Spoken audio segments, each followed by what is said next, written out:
You're listening to the Marketing Monologues by Becoming the Expert, the home for inspirational thought leadership marketing content. This episode is brought to you in association with the Content Marketing Bootcamp, turning your ideas into actionable insight. It was the night before Christmas, when all through the house, not a creature was stirring, not even a mouse. Well, I don't know about you, but that sounds like the perfect time to record a podcast. Hello, and welcome to the Marketing Monologues. My name is John Hayes, and in this end of year special, I'm going to share with you a story about how a much loved and respected charity actually ruined my Christmas. I'm going to take a deep dive into how often you should post to LinkedIn. I'll explain to you why you should consider attending the Content Marketing Bootcamp.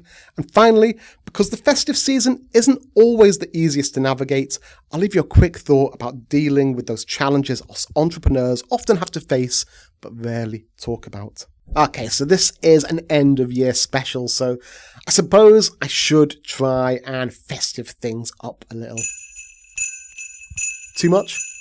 To be honest, I'm not feeling too festive at the moment. And that's because the British Heart Foundation, that's right, the British Heart Foundation has just ruined my Christmas. I never thought I'd start a podcast with such an incendiary statement, particularly aimed at such a worthy and highly respected charity. But as a content creator, I know that every story needs a hook, and this one's a doozer. Let me explain. The older I get, the less I want. This makes buying Christmas presents for me challenging. If I don't need it, I don't want it. As a result of this mindset, my partner Sarah will often gift me experiences rather than physical items. Things like concert tickets or days out somewhere, and I really appreciate this because I firmly believe that memories are more valuable than anything that will eventually go to landfill. Last Christmas, my partner gifted me access to the Ride London 100-mile cycling event. It's organised by the same people that do the London Marathon, and it's a fairly similar large-scale event, but over a longer distance and on bikes. Now, even though I'm a keen cyclist, Sarah wasn't sure if I'd like the gift.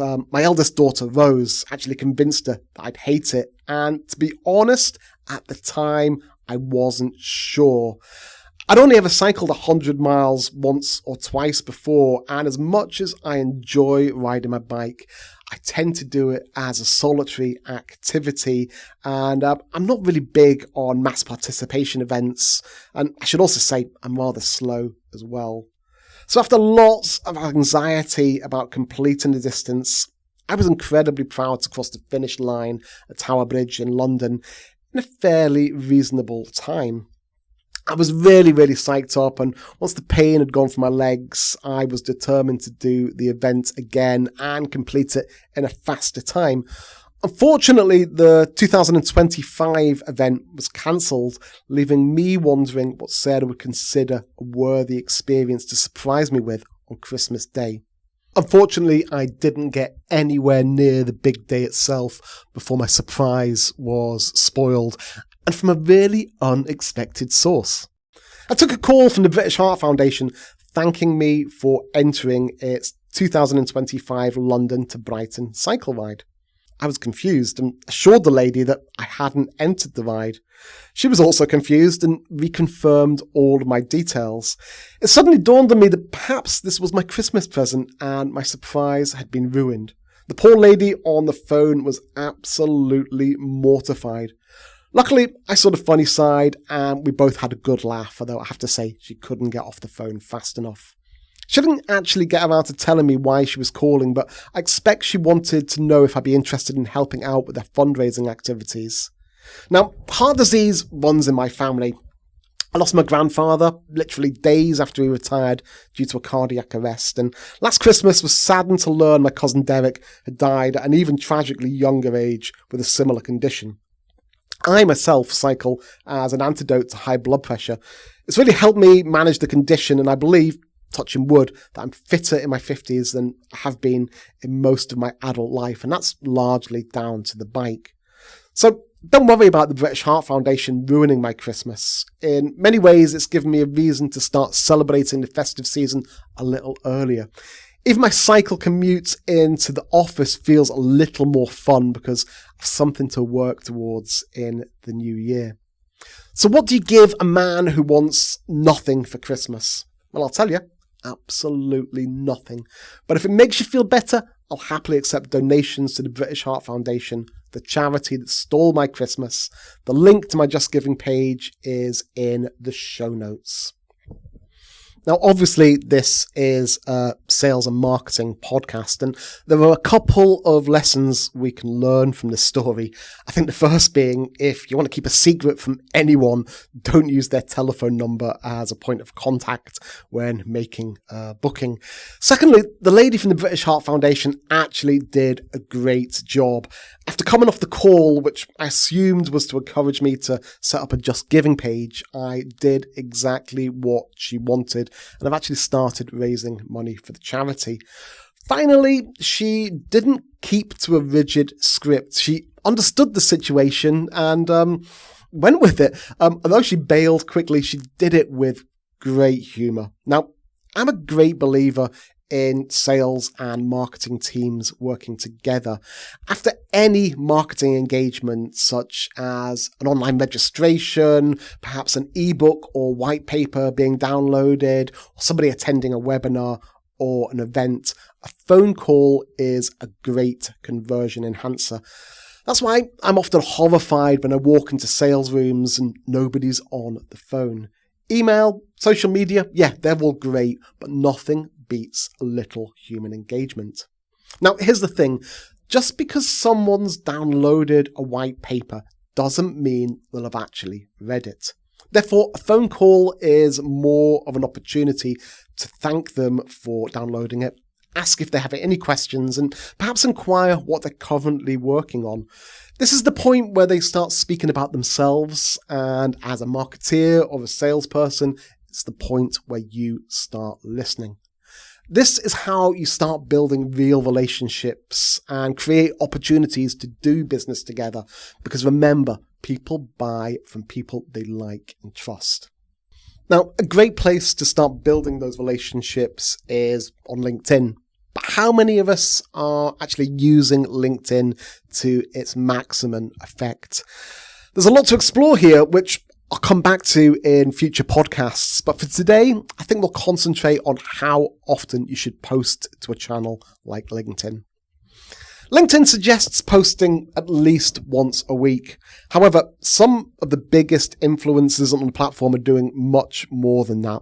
So how much is too much? On LinkedIn, it's probably more than you think.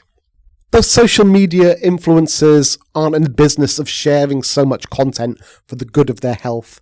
They know that every impression and engagement strengthens their position as an authoritative voice in their industry, ultimately leading to greater opportunities and rewards.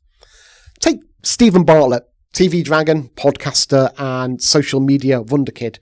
For example, he keeps his 2.5 million followers entertained with 3 to 4 posts every day. His content, a blend of personal insights, business advice, motivational quotes, and podcast snippets, covers a wide range of topics from entrepreneurship to mental health. Stephen's content is always designed to spark engagement, and he frequently shares personal experiences or lessons he's learned in business, making his posts highly relatable to his audience. On the other side of the pond, Gary Vaynerchuk, entrepreneur, author, and wine connoisseur, takes it up a notch with a staggering 5.7 million followers. He often posts upwards of 6 times a day. His style is refreshingly authentic and straightforward, and yes, he drops the occasional F-bomb, avoiding corporate jargon in favor of relatable messages that promote self-awareness, hard work, and resilience. His posts are rich in multimedia, often featuring videos, images, and clips from his podcasts, speeches, and everyday conversations, showcasing his talent for repurposing content. The question is, should we, as everyday entrepreneurs and marketeers, try to emulate these global social media superstars? I think so, but in reality, how realistic is this opportunity? While we might not have the same resources or material as these influencers, the idea of posting every day is not entirely out of reach. Most of us could certainly manage multiple posts per week if we put our minds to it. So where does all the content come from? Again, we must follow in the footsteps of our favourite influencers by documenting everything we do and sharing it in bite-sized or digestible chunks. Always strive to make it engaging, keep it authentic, and don't let perfection be the enemy of the good. By following a simple strategy, there's no reason why you cannot do more and, in your own way, become a more proactive voice in your business vertical or community. Still struggling with the inspiration to post more content? Why not join me at the Content Marketing Bootcamp? Now, I'm thrilled to announce that I'm kicking off 2025 with 2 events, one in Gibraltar on January the 30th and one in Grimsby in northeast Lincolnshire in the north of England on February the 5th. More dates and locations are coming soon. I'm also taking bookings for private sessions, and if you want any more information, send me a direct message. The details will be in the show notes. Now, the Content Marketing Bootcamp isn't your typical training session. It's an interactive, idea-driven conversation where marketers connect, share insights, and find the inspiration they need to grow as creative professionals. But don't take my word for it. Here's what Andrew Manson, who travelled from Aberdeen to join us at a recent bootcamp event in Edinburgh, had to say. I recently attended John's Content Marketing Bootcamp and found it incredibly insightful. It helped me clarify a few ideas I'd been mulling over and gave me a fresh perspective on content creation. John's deep expertise and generosity in sharing his knowledge really made it a worthwhile event. Now, Andrew is just one of many marketeers who have walked away with actionable insights, fresh ideas, and a renewed sense of purpose after attending the Content Marketing Bootcamp. So, will you hit the ground running in 2025? Join me at the Content Marketing Bootcamp and start the year with more energy, clarity, and momentum. Full details and booking links are in the show notes, or just search Content Marketing Bootcamp on Eventbrite. Okay, so I talk a lot about the importance of building relationships, and these just won't help you build a better business. They'll help you build a better you. Now, I'm going to show a little vulnerability now and share a post I published to LinkedIn last week. I hope it helps anyone who needs to hear it. I hit a bump in the road today. It was essentially a first world problem that grew arms, legs, and big sharp teeth. It sent my mind spiraling to uncertain places. I believe this state of mind is called catastrophizing, and it's probably more common among us seemingly robust entrepreneurs than we'd like to think. I'm sure the problem is even more acute amongst those of us who work remotely and alone. This might also be the curse of a creative mind. Sometimes when these thoughts are not addressed, we exaggerate their impact. It's a bit like cold water shock, a reaction that causes panic and adds to the problem. And yes, for a while, I thought I was drowning. Thankfully, I have a fantastic network of friends. We might live hundreds of miles apart in all 4 corners of the world, but I know that if I start making a mountain out of a molehill, I can pick up the phone and speak to someone who cares. They might not be able to offer any advice or help solve the problem, but just a few moments of talking through the situation will usually calm me down and make me realize the problem isn't half as big as I first imagined. Some people will call this mental health first aid. I call it maintaining human connections. This is almost certainly more of a preventative strategy than a metaphoric bag full of bandages. If, like me, you occasionally find yourself catastrophizing, remember that people who really matter to you will not turn you away. But this is LinkedIn. Should I really be sharing such vulnerability on a professional social network? Well, let me tell you, After our little chat today, I was able to write 1,000 words for a client and start work on a new email marketing campaign. And while I wouldn't describe getting in the right frame of mind and banishing those catastrophic thoughts as a productivity hack, it certainly helped.